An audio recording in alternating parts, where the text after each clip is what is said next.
Assalamualaikum warahmatullahi wabarakatuh. Salam sejahtera untuk kita semua. Kali ini kita akan membahas tentang fisiologi persalinan ya. Jadi saya akan share screen dulu.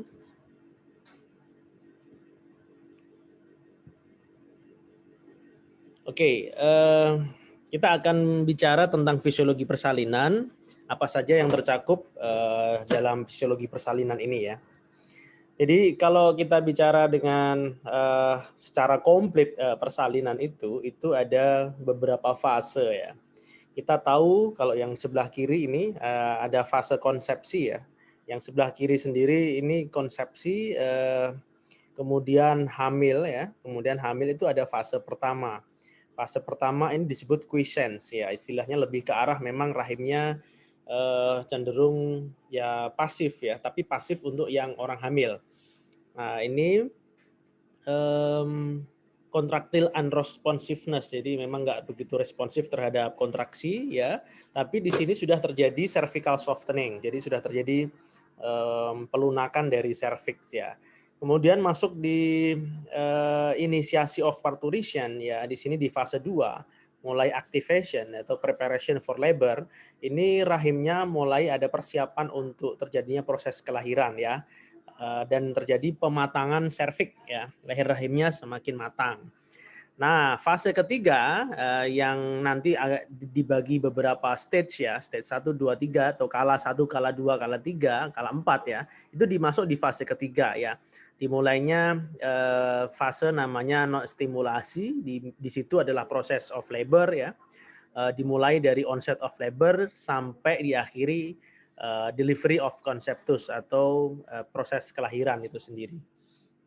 Ya, di situ ada uterine contraction ya, kontraksi rahim, kemudian ada dilatasi cervix, kemudian ada bayi dan plasenta ekspulsi atau lahirnya bayi dan plasenta, dan ada 3 stage of labor atau kalau dalam bahasa Indonesia tadi kita kenalnya kala 1, kala 2, kala 3. Nah, setelah selesai fase keempat yaitu fase involution, yaitu parturian recovery ya, di mana rahimnya setelah melahirkan kemudian involusi kembali ke bentuk normal, kemudian leher rahimnya juga terjadi remodeling atau repair atau kembali kepada bentuk normal, dan ini adalah fase breastfeeding ya, atau misalnya menyusui ya, dan seterusnya. Jadi yang nanti akan kita lebih bahas adalah fase ketiga ya, yang kita bahas lebih lanjut, karena di fase ketiga ini disitulah banyak sekali yang akan kita kupas khususnya pada proses persalinan itu sendiri ya, yang dibagi menjadi stage 1, stage 2, atau stage 3, atau yang sering kita kenalnya dengan kala 1, kala 2, dan kala 3 ya. Oke, kita masuk ke labor and delivery ya. Jadi kita harus membedakan apa itu labor, apa itu delivery ya. Kalau labor ini adalah proses koordinatif kontraksi uterus yang menyebabkan pembukaan serviks uteri ya. Sedangkan delivery ini adalah proses pengeluaran ekspulsi janin dan plasenta. Jadi memang ini sedikit berbeda ya. Nah, sebenarnya untuk labor sendiri itu dibagi lagi, ada yang true labor, ada yang false labor ya. Kalau true labor ini kontraksinya teratur ya tentunya ya, dan kontraksinya semakin kuat, semakin lama dan semakin sering ya. Seringkali ditandai lendir darah, karena memang di lendir darah itu adalah tanda adanya pembukaan serviks ya. Serviks mendatar dan dilatasi, maka timbul juga lendir darah. Dan sedasi ini tidak bisa menghentikan true labor. Nah, sedangkan kebalikannya di situ ada kita mengenal false labor. False labor itu ya istilahnya persalinan palsu ya, kontraksinya tidak teratur, tidak ada perubahan pola kontraksi semakin kuat, semakin lama dan semakin sering, tidak ada lendir darah ya, tidak ada perubahan serviks, dan ini sedasi ini bisa menghentikan false labor. Nah, jadi itu bedanya ya. Kadang-kadang kita sering mendengar ibu hamil ini mengeluh bahwa ini sudah ada kenceng ya, sudah ada perasaan kencang-kencang seperti itu ya, sudah ada kontraksi. Tapi ini harus dibedakan Ini sebenarnya kontraksinya lebih ke arah true labor atau fast labor, itu berkaitan dengan ciri-ciri di atas. Jadi ciri-ciri di atas ini bisa untuk mengetahui bahwa ini yang true labor atau false labor. Nah, lebih lanjut untuk true labor ini ditandai dengan his ya. Kita bilangnya kalau kontraksi rahim ya, kontraksi rahim itu his. Kontraksi yang teratur ya, itu his gitu ya. Lalu tonus kontraksi myometrium ini berbeda-beda ya. Kalau misalnya ini true labor, saat istirahat tentu dia ada tonus 5 sampai 10 mm Hg. Kemudian ketika masuk dalam persalinan awal kala 1 itu kita bilang hisnya itu 1 kali dalam 10 menit, itu tonusnya meningkat ya 20 sampai 30 mm Hg.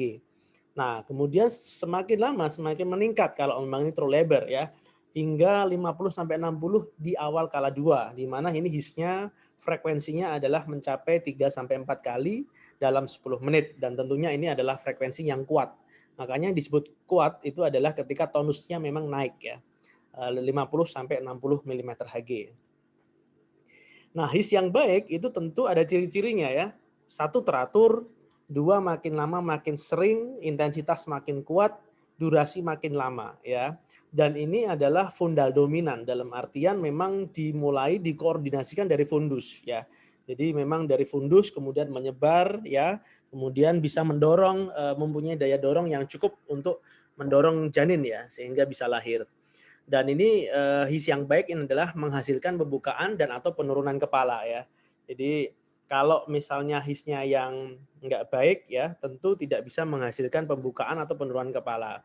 Yang kali ini yang banyak sekali dibahas itu adalah ketika his itu tidak terkoordinasi dengan baik ya. Ya misalnya katakanlah ada konsumsi akar rumput Fatima ya, akar rumput Fatima. Jadi itu juga bisa menghasilkan his, bisa menghasilkan kontraksi, tapi tentu tidak teratur, tidak fundal dominan, tidak bisa terkoordinasi dengan baik, sehingga tidak menghasilkan pembukaan dan atau penurunan kepala. Jadi itu yang contoh nggak baik ya. Sudah kesakitan, tapi kemudian tidak terjadi kemajuan persalinan yang berarti. Nah, untuk tanda-tanda persalinan kita mengetahui permulaannya tentu ada lightening ya. Lightening itu istilahnya posisi kepalanya sudah mulai turun gitu ya. Perasaannya seperti itu sudah mulai turun. Lalu ada kontraksi rahim ya, Braxton Hicks, kemudian ada pematangan serviks ya. Dan untuk tanda-tanda yang lain, tanda sesungguhnya ini kontraksi teratur ya, ini sama dengan yang tadi, lendir darah atau ketuban pecah ya. Itu adalah tanda persalinan. Tapi tidak semua ketuban pecah ini adalah merupakan tanda persalinan juga ya. Jadi ada juga yang memang ketuban pecahnya karena proses infeksi sehingga sebenarnya itu bukan sebuah tanda yang mutlak dimulainya persalinan. Nah, dalam persalinan tentu kita mengetahui juga ada perubahan serviks di sini ya. Jadi kalau kita lihat ini ada perbandingan, ada gambar ya, perbandingan dari uterus yang tidak hamil, kemudian sampai ada uterus pada akhir kehamilan ya, itu berbeda bentuknya. Besarnya tentu iya, tapi bagian-bagian rahimnya itu juga juga mengalami perubahan. Kita bisa lihat di sini ya, uterus yang tak hamil tentu lebih kecil ya, dan uterus yang pada akhir kehamilan tentu sesuai dengan usia kehamilan yang aterm, tentu dia lebih besar. Tapi yang perlu kita perhatikan di sini adalah terbentuknya segmen bawah rahim ya. Ya, kita lihat yang gambar yang tengah ini uterus pada persalinan normal kala 1, di situ ada bagian yang memang yang di daerah sini ya, itu istilahnya segmen rahim ya, segmen bawah rahim, segmen pasif ya. Ada segmen aktif, ada segmen pasif. Segmen bawah rahim ini sebagai segmen pasif ini akan tertarik ke atas begitu ya. Semakin lama semakin ke atas.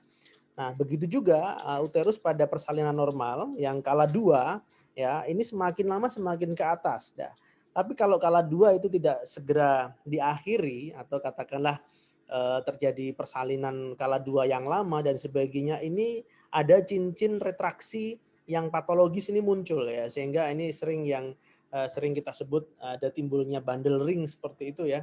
Itu adalah tanda-tanda patologis ya. Tanda-tanda awal sebagai ruptur uteri ya. Jadi hal-hal seperti ini juga harus kita perhatikan.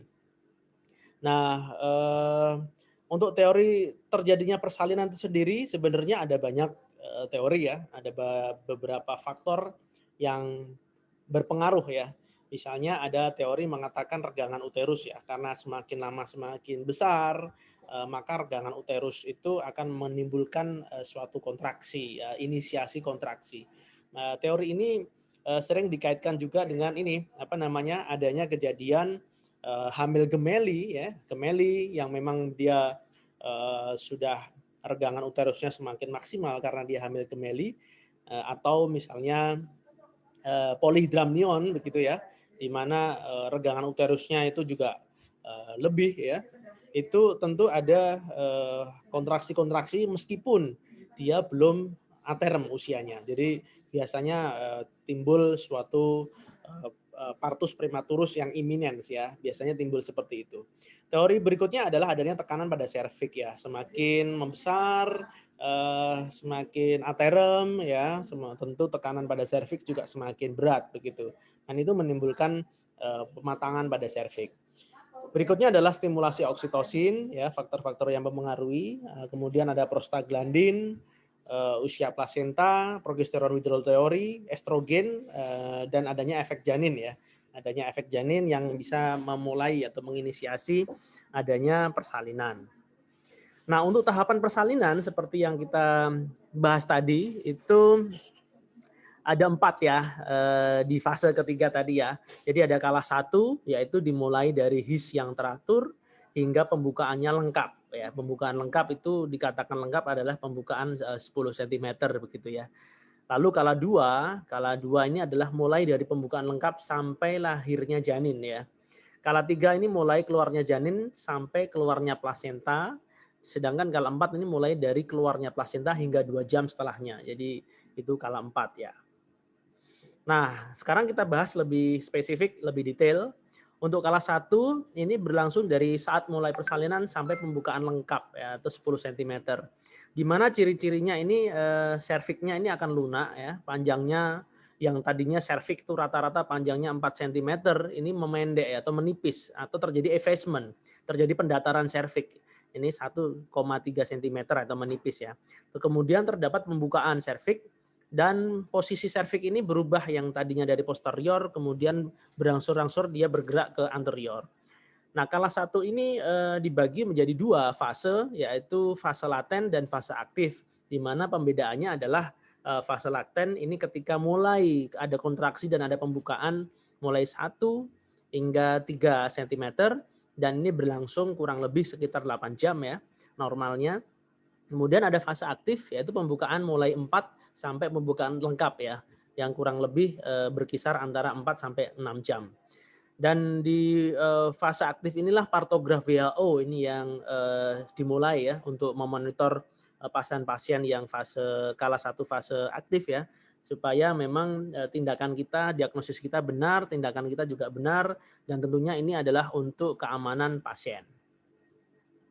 Ini adalah contoh gambar partograf ya. Ini di sini kita bisa mencatat DJJ, warna air ketuban, ada tidaknya molase, pola his, obat-obat yang diberikan, tapi yang penting adalah kemajuan persalinan ya. Di sini kita lihat ada garis alert dan garis action. Ya. Plot dilatasi serviks ini dimulai dari fase aktif ya, dicatatnya ya. Alert line ini garis waspada pada persalinan normal labor mulai 4 cm itu dicatat ya. Tapi ketika misalnya katakanlah kita mendapatkan pasien langsung dapat buka 8 ya tentu kita langsung ikuti titik pertama itu adalah buka 8 tapi di garis alertnya. Oke, dan ini kecepatannya bertambah minimal 1 cm per jam. Nah, garis yang kedua adalah garis action atau action line, garis bertindak. Jika garis plot evaluasi menabrak garis bertindak, ini diperlukan intervensi. Bahkan bisa juga diprediksi jika sebelum terjadinya garis ini menabrak garis action, tentu bisa dilakukan tindakan-tindakan yang lain ya. Jangan sampai dia menabrak atau bahkan lebih dari garis action. Oke, ini ada pembukaan serviks ya lebih lanjut. Tentu ini berbeda antara primipara dan multipara ya. Kalau pada primipara serviks ini akan membuka setelah terjadi penipisan ya.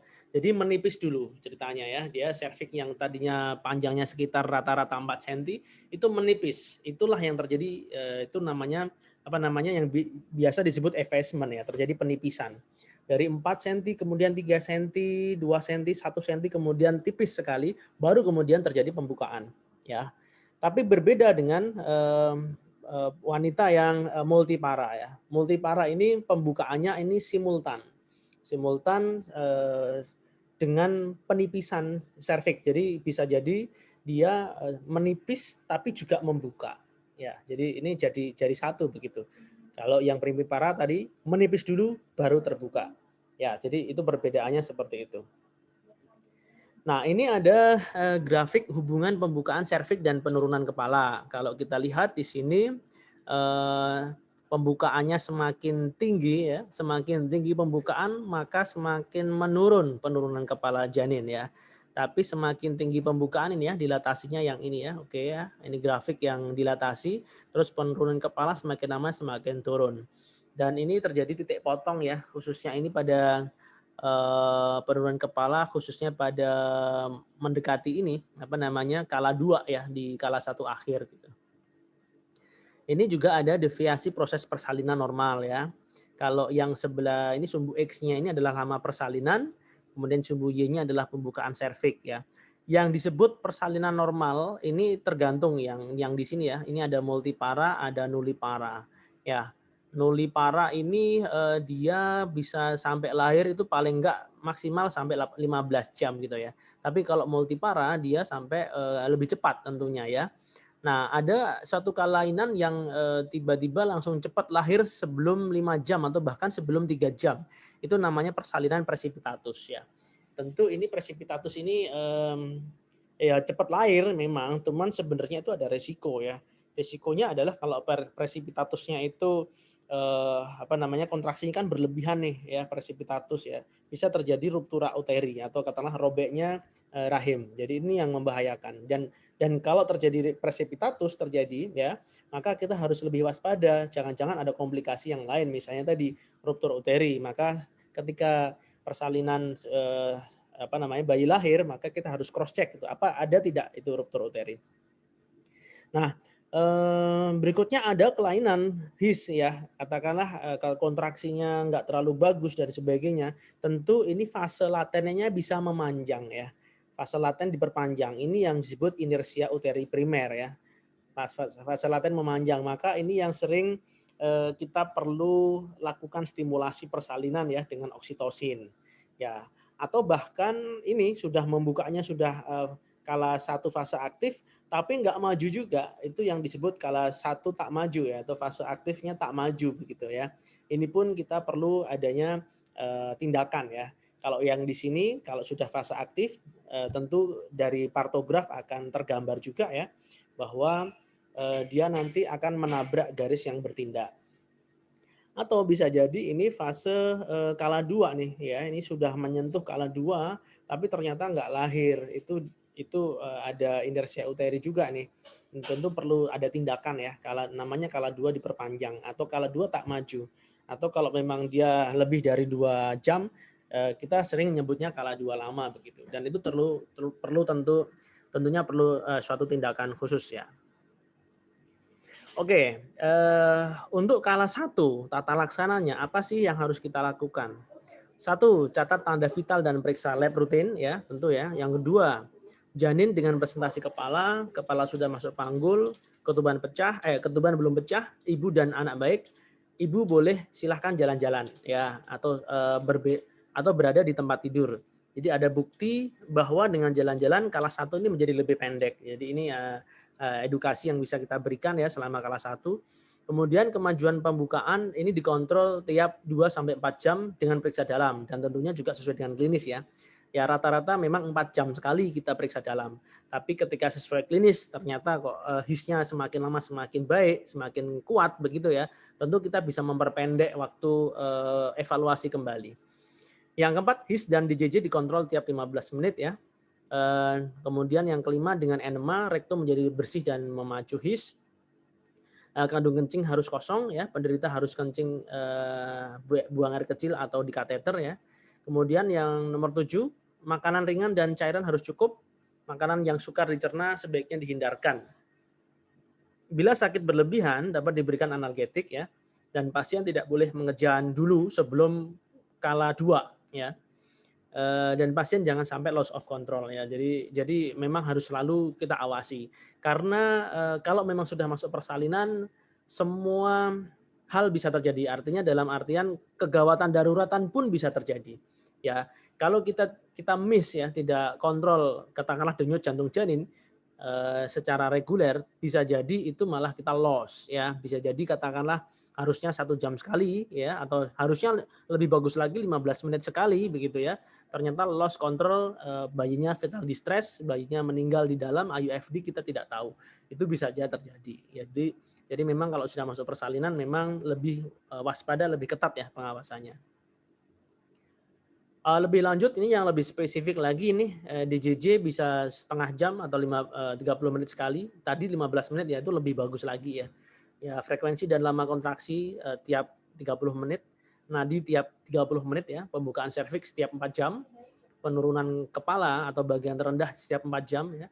Tekanan dan temperatur tubuh setiap 4 jam dan produksi urin, aseton dan protein setiap 2 sampai 4 jam.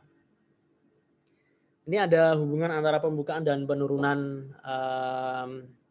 kepala ya. Jadi ini kita bisa cross check, ada dilatasi serviks yang semakin lama semakin membesar ya.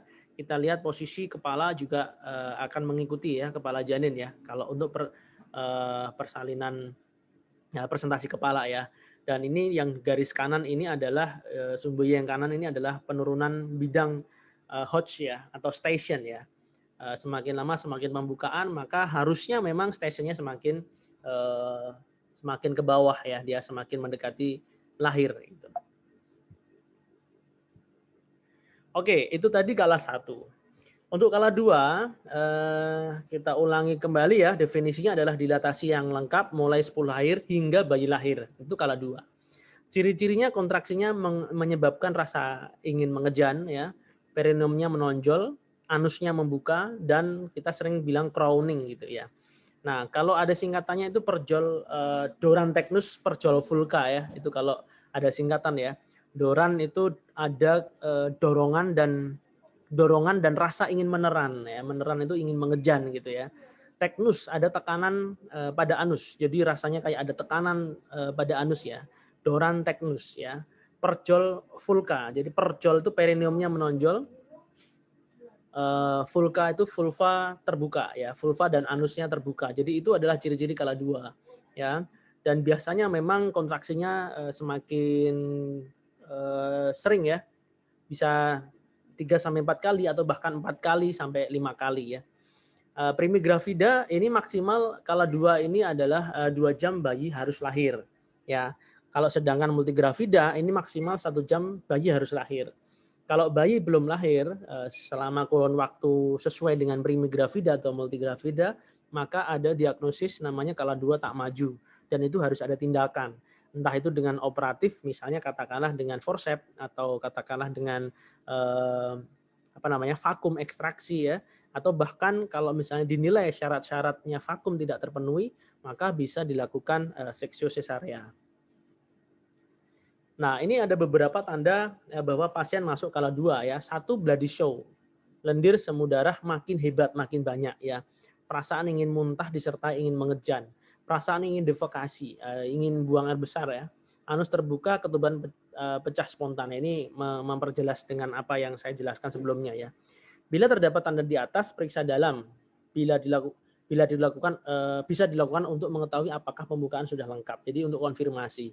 Nah, kalau sudah pembukaan sudah lengkap, maka diagnosisnya namanya kala 2 ya. Kala 2, maka yang harus kita lakukan adalah persiapan pimpin persalinan dan persiapan untuk resusitasi janin. Jadi jangan lupa ya, jangan dilupakan untuk persiapan alat-alat untuk resusitasi janinnya. Nah, untuk mekanisme kala 2 presentasi kepala ini ada beberapa ya. Kita lihat gambarnya nanti secara detail juga ada gambar lagi ya. 1, engagement ya, yaitu pada primigravida terjadi 2 minggu menjelang aterem. Sementara pada multigravida akan terjadi pada awal persalinan ya. Engagement itu kepala sudah masuk panggul gitu ya.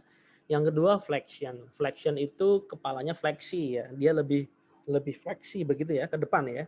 Menekuk ke depan itu fleksi.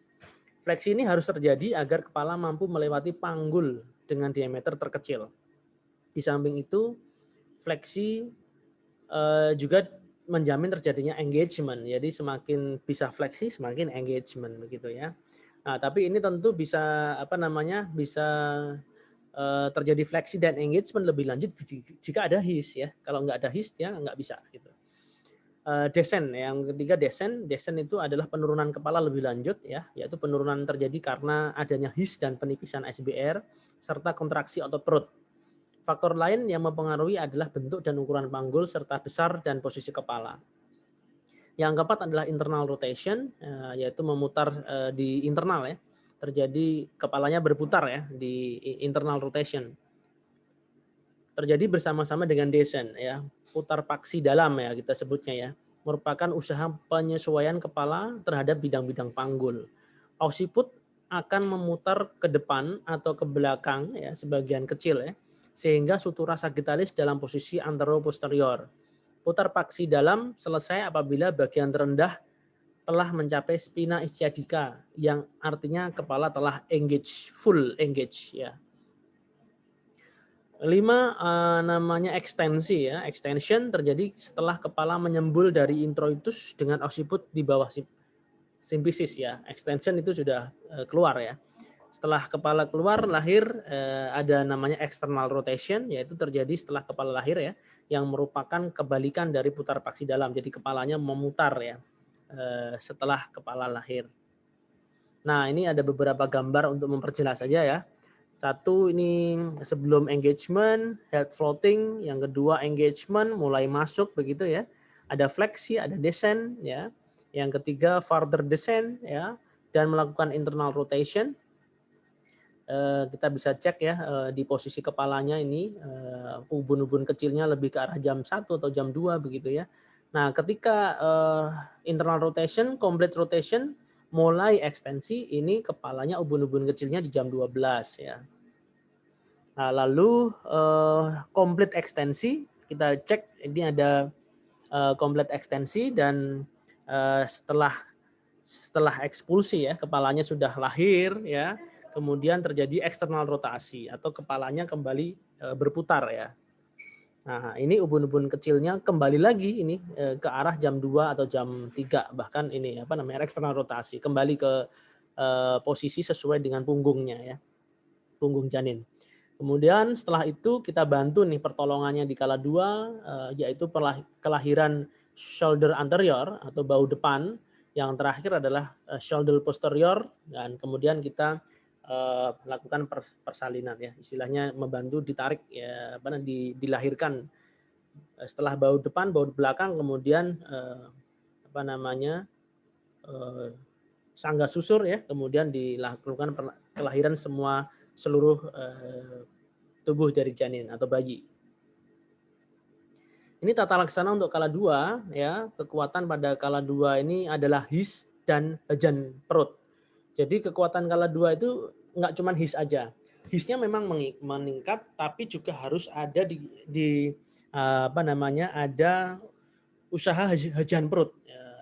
Hejan perut itu adalah usaha secara aktif dari ibu ya. Jadi ibu disuruh mengejan hanya pada saat ada his supaya efisien dan tidak menimbulkan kelelahan ya. Jadi kalau tidak ada his, katakanlah belum lengkap, nggak ada his ya, atau nggak ada his ya belum boleh mengejan ya. Tentu nanti akan jadi bermasalah nanti ya, ibunya bisa kelelahan. Bila kepala sudah membuka pintu, pengeluaran jangan terlalu cepat ya. Bila occiput telah keluar di bawah simfisis, ekstensi kepala diatur dengan perasat Röntgen ya. Röntgen seperti ini ya, memegangnya ya. Agar tidak terlalu cepat yang dapat menyebabkan robekan perineum ya. Tangan kanan operator memegang perineum di bawah, kanan di bawah ya. Kemudian dengan bantalan kain steril dengan jari-jari di belakang anus ibu. Ekstensi kepala diatur dengan menekan muka bayi ke arah simfisis ya, sedangkan tangan yang lain mengontrol kecepatan lahirnya kepala. Yang ketiga, episiotomi dilakukan pada primi gravida atau penderita dengan perineum yang kaku ya. Dilakukan bila kepala tampak dengan diameter 3-4 cm pada introitus ya.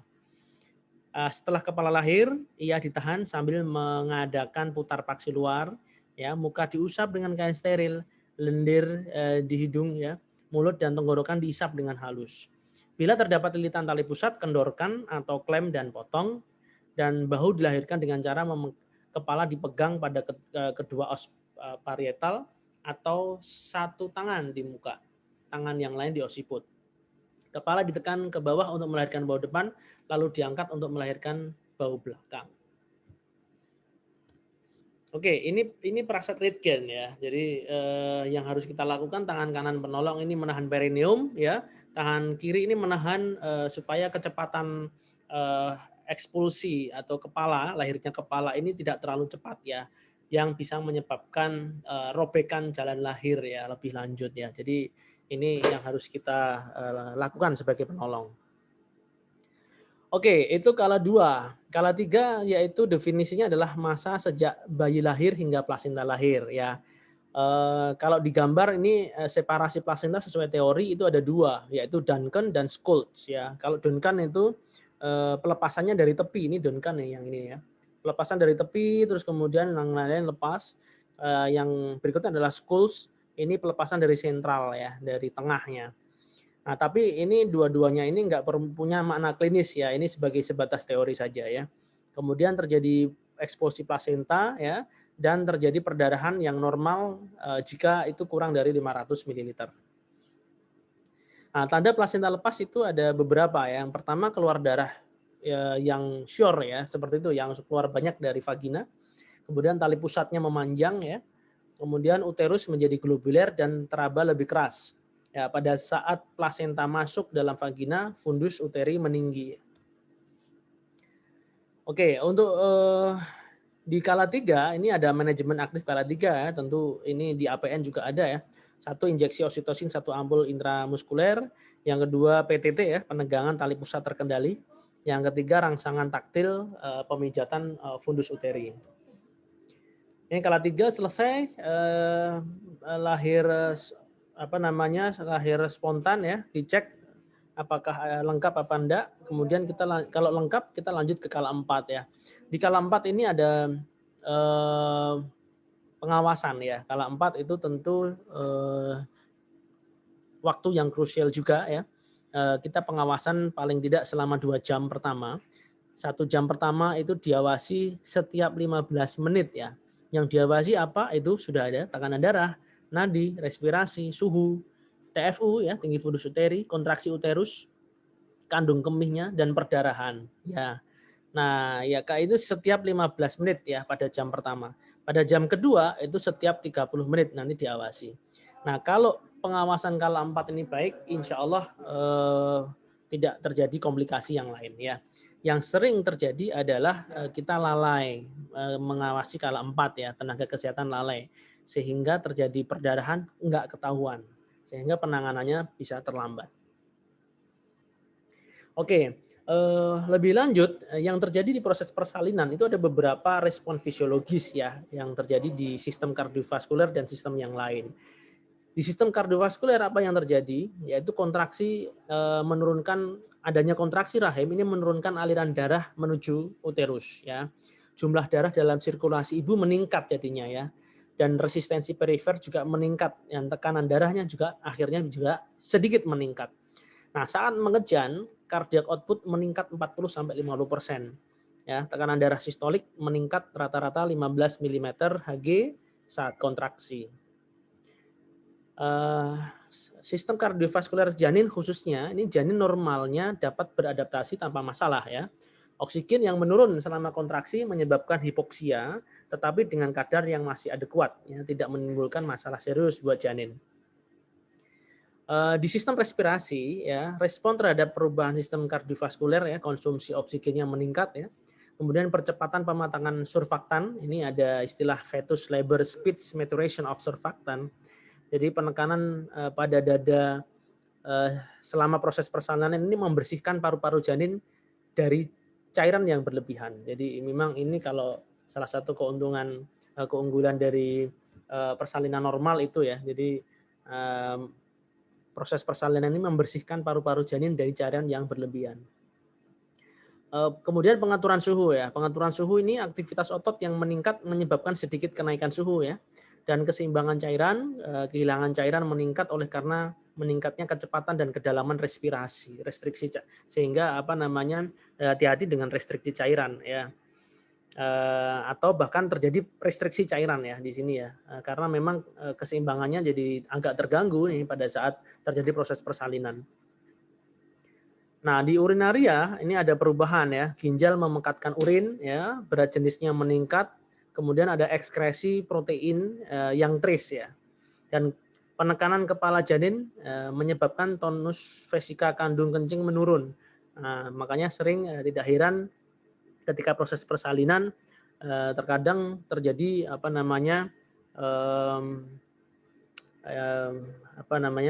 tidak bisa BAK ya, tidak bisa BAK. Ya, terjadi inkontinensia urin ya. Ya, jadi tidak bisa BAK begitu ya. Jadi harus diterapi khusus ya. Karena memang ada ada faktor-faktor ini ya, karena ada faktor kepala janin yang menekan tonus vesika urinaria. Di muskuloskeletal ya, hormon relaksin menyebabkan pelunakan kartilago di antara tulang ya, sehingga ada fleksibilitas pubis ya yang meningkat ya. Jadi ini akan membantu untuk memudahkan lahirnya kepala janin ya. Yang lain ada nyeri punggung ya. Kemudian janin ini tekanan kontraksi mendorong janin sehingga terjadi fleksi maksimal ya. Jadi perubahan-perubahan yang ada di muskuloskeletal. Di saluran cerna praktis ini inaktif selama persalinan dan proses pencernaan dan pengosongan lambung ini memanjang. Makanya kadang proses persalinan itu juga nggak mau makan minum juga nggak enak ya. Kadang juga malah mual ya, kadang mual. Ini karena salah satunya adalah karena saluran cernanya ini juga terpengaruh ya.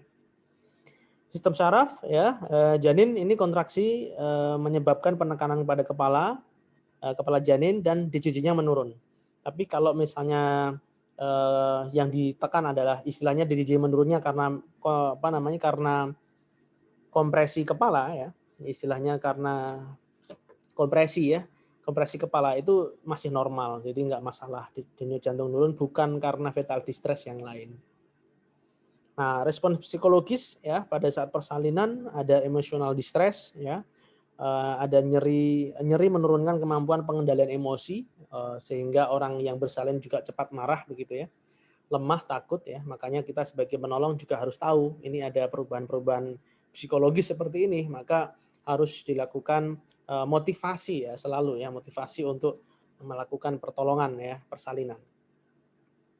Nah, selain itu terdapat juga tanda-tanda bahaya dan kita tentu juga harus mengetahui tanda bahaya ya. Misalnya katakanlah pulse rate-nya ibu ya, ini heart rate-nya ini di atas 100 ya.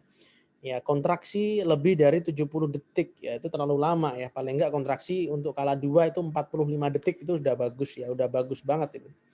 Patologi retraction ring ya, tadi yang kita lihat ada perubahan cincin patologis ya. Kalau misalnya muncul itu tentu itu tanda bahaya.